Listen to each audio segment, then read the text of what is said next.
So the best person, this guy is one of the smartest people that I know. He came into my office, we sat down and just talked to him.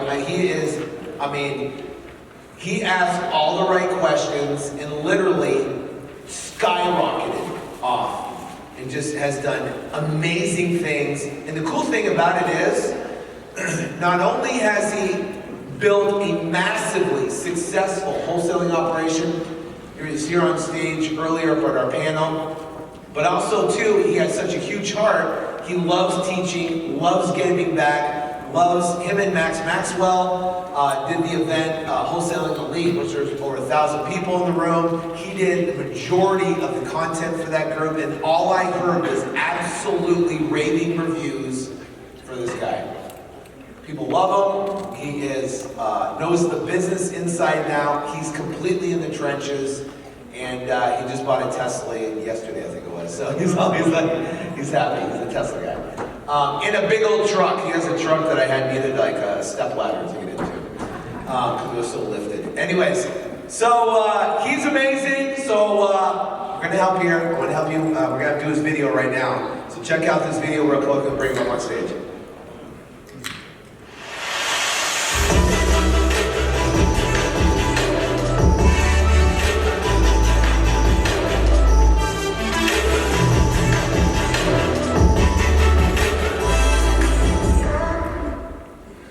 Please get on your feet and please help me welcome all the way from Southern California, Oots!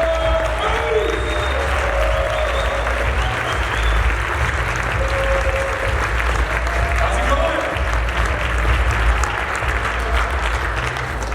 Guys, I am humbled to be here. I was sitting right out there just a few years back. And to be able to have Sean ask me to be here, sharing a stage with Dean, Sean, this is really cool. So I hope that you guys take note of this because I was right there. So when these guys are talking about masterminds and doing things like that, Sean's mastermind is what put me right here. So real talk from me, that put me here. So it's something to just remember. That put me here. So I hope for you guys, I start seeing you guys up here 4 years from now.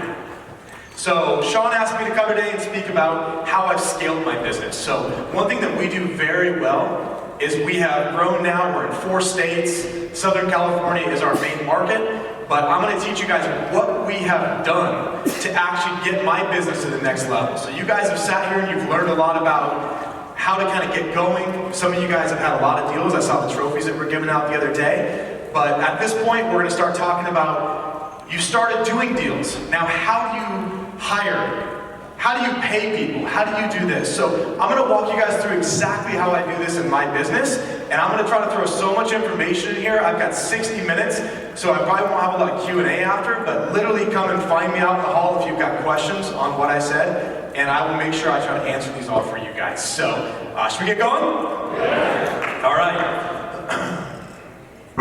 All right, so these are the businesses I have now. Wholesale Elite Mastermind in partnership with Max Maxwell. Lead Gen Pros, they've got their booth outside, which is our cold calling company. That is partnered with Jalen White and Max Maxwell as well. Superior Home Buyers and SJO Investments are my wholesale companies. And Skip Trace List is a Skip Trace company I created so I can keep everything in-house. All right, so you guys have probably heard this a little bit, right? I live off of my why.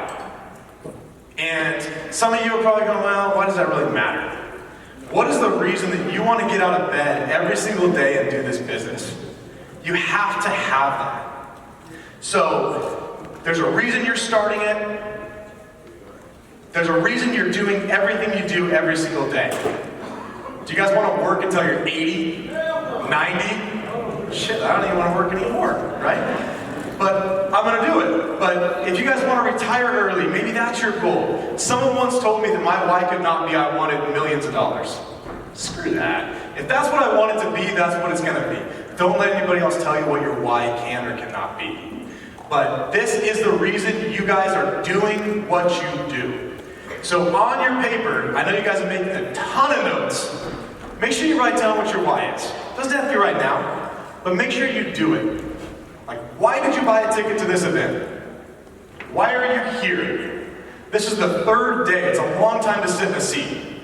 And you guys have been sitting there the whole time. So try to think why you're doing that. Use that drive to go back into your business and try to every day review that. Me as the CEO, Mike. Some of you guys have met Mike. Mike is a killer sales guy that I promoted into my COO role. This guy is a rock star. So he manages literally everybody below him right there, including my Texas team. I'm shocked he hasn't tried to kill me yet for doing this to him. You got Lindsay, who's actually out there at the Legion booth. So she is my admin, and honestly, she runs my life. So most likely, if you message me on Facebook, Lindsay's the one that sees it first. When I don't shoot videos, she's the one that's yelling at me to do it. She's probably in here somewhere shooting pictures. Yep, she's right back there. So let's go through my team. So we have 3 acquisitions people that are in the outside role. 2 in California, 1 in Texas. We just hired a new one that starts in 2 weeks, and we're trying to hire 8 more. If I can find people that want to work for $150,000 a year. So, none of you guys better say you guys, because you're starting your own business. Dylan is my inside sales guy. This guy sends out 7,000 to 8,000 text messages a day to sellers. He is a machine. So you've got Nick, Aaron, and Ryan as my acquisitions. Ryan got moved out to Texas so he can run that market for us. Brittany is our project manager. You may know this as dispositions. We changed it to project manager because we thought it sounded a little bit better. Hey, our project manager is going to come out and walk a couple of our investors through. Hey, our dispositions person is going to come out. What the hell's dispositions?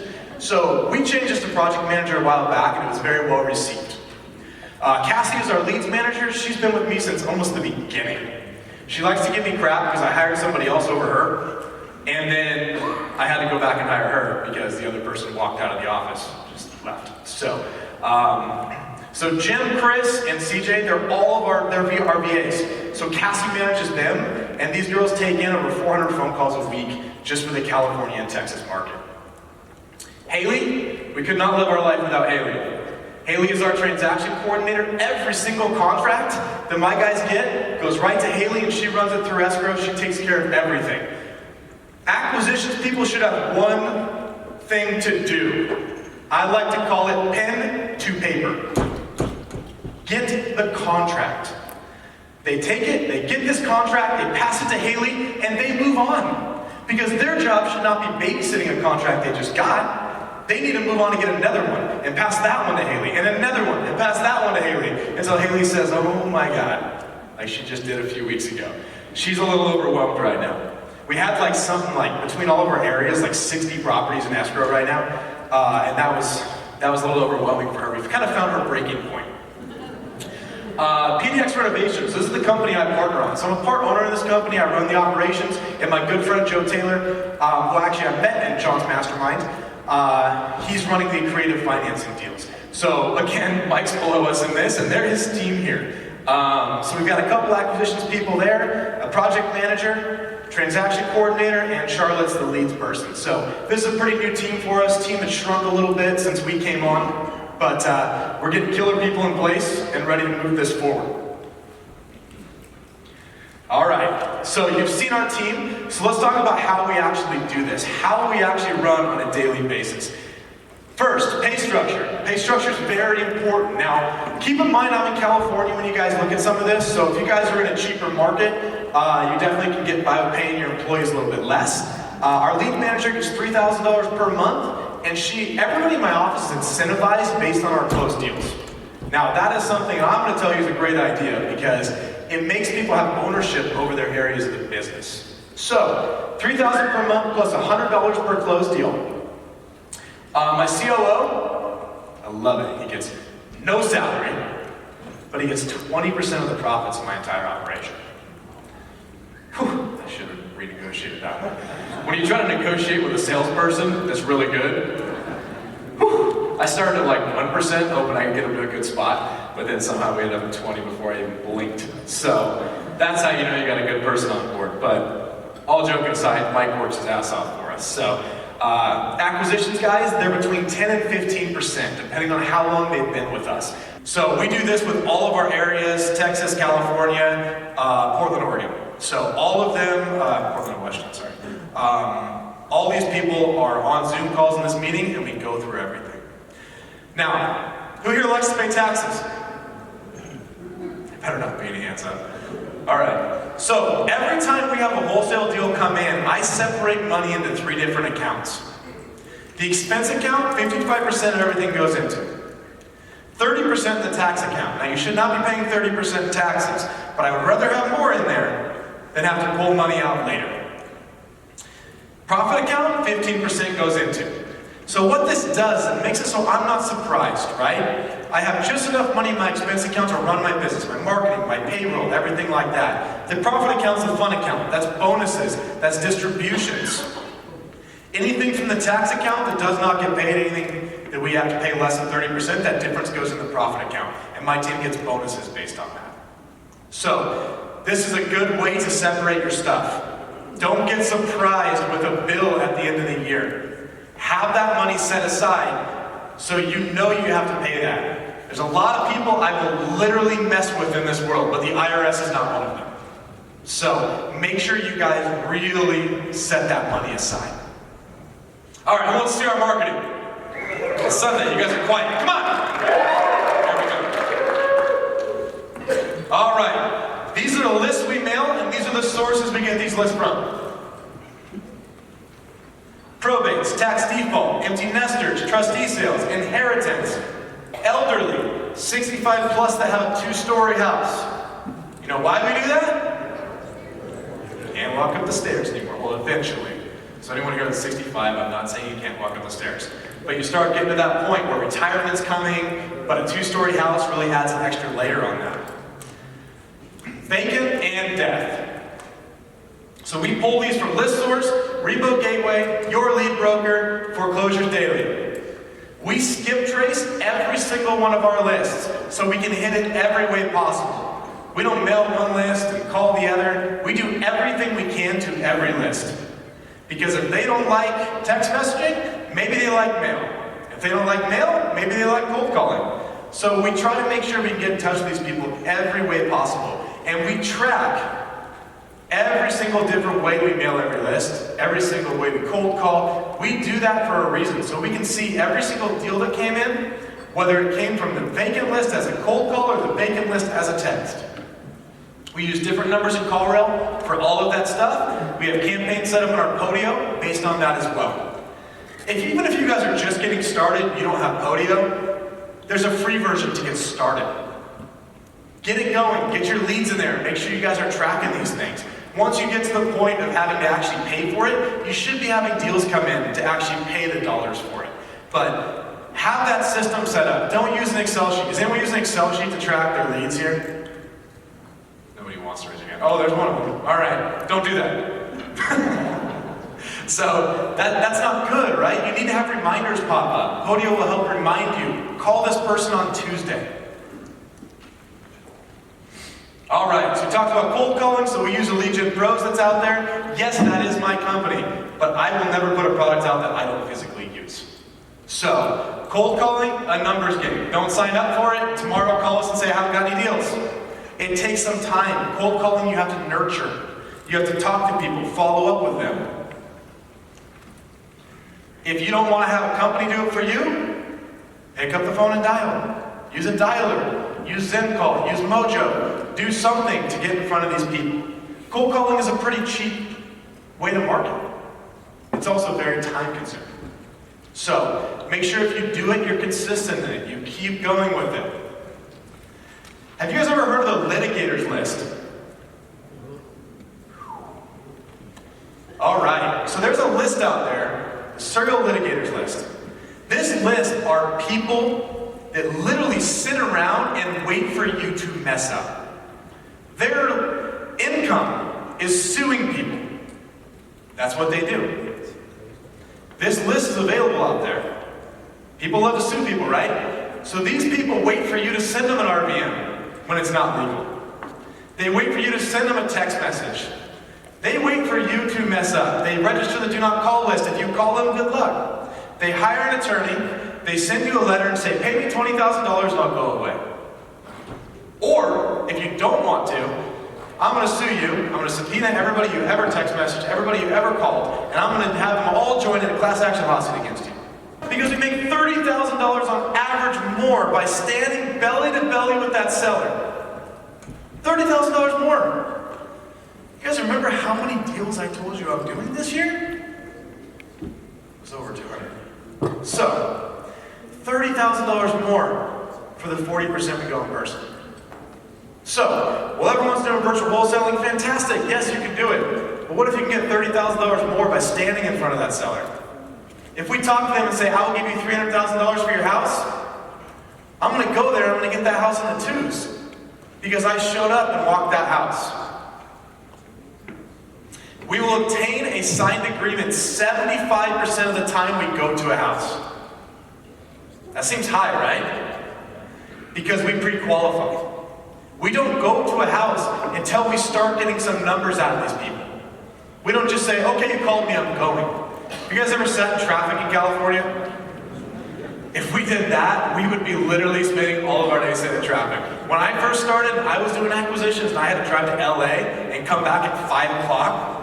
I would spend 4 hours on the road. And if I didn't get that contract, I was so pissed. When that person in front of me hits their brakes, I'm like, God, just go! Right? You don't want to do that. So we pre-qualify for a reason. We make sure if we go to that house, and we go as far as telling the person, listen, Mrs. Smith, if I come out there, we are going to come to an agreement, and we're going to get this done today. Do you agree? She doesn't even know the full number yet, but we get the buy-in from that person before we go. She says, well, I have to wait for my husband to get off work. Fantastic. What time is that? I'll be there. You know what? I'll take you both out to dinner. Let's talk. So, do something a little bit different. Again, my acquisition team has one job, ink to paper. That is the most important thing you've got to get, ink to paper. All right, let's talk about how we walk a house. So we can knock on the door, Mrs. Smith opens it, and we're just, hey, I'm Scott, I'm with us, Joe. I need to look around. Is that a good approach? Mrs. Smith, how are you today? Hey, I'm Scott. Better approach? Okay, so you knock on that door, right? There you go, you knock. Take a step back. Be non-threatening. Don't stand right up to that people like, oh, I know you're there. I can hear you breathing. Step back. If it's an older person, elderly person, they come to open that door up, they don't want some guy in their face. Step back. Let them open the door. Say hi and then approach them. You're immediately starting to build rapport. Always shake their hand every single time. Introduce yourself so they know exactly who you are. Start a conversation. Always ask the seller to show you around the house, because that gives you more opportunity to build rapport. Look at everything you can look at. Screw what the bathroom looks like or what the kitchen looks like. You're building rapport with this person, because if you ever bought something from somebody that you didn't like, you go to the car dealer, you go to buy a car, if you absolutely hated that salesman, would you buy the car from him? No, give me your friend over there. Your friend's actually smiling. You're an ass, right? You want to go to the person that actually is friendly to you. You are in this person's house. You are the away team. They're the home team. We've been kicked out. But did they at least try to turn around and try one more time before they booted us out? Yes, every time. And it works most of the time. So, make sure as you guys are walking this house, oh my gosh, are these your grandkids here? Yes? Oh my gosh, do they live close by? Wow, oh wow, you play soccer, that's fantastic. Do you get to go to the games very often? You're starting this conversation with these people. If a bathroom remodel is going to cost $3,000, it doesn't matter to me when I'm walking through the house, right? You build that rapport, or you walk through the house and say, geez, Mrs. Smith, I can't believe you actually used that shower. That looks like shit. Oh, that kitchen over here? Whoa, how old are you? How long have you had this house? Does that stove even work? God, you're dirty. You're not going to buy that house, right? So you're talking to these people. You are genuinely caring about these people. You're starting discussions. You can take a note or two on something they say so you remember to go back to it later. Hey, what happened in your life? Great. Get any deals? Yes? How'd you get them? Fantastic. I got some too. Here's what I did. Help each other out. Network with these people because it's so important. I promised a lot of people in this room that I was going to start putting out more content, and I'm going to do it. So here's my Facebook, here's my Instagram. You can use the same handle there for YouTube, where I've got some videos on there, and I'm going to start putting up quite a bit more. Guys, that's it for me, but this is literally an honor to be on this stage, and I appreciate everybody.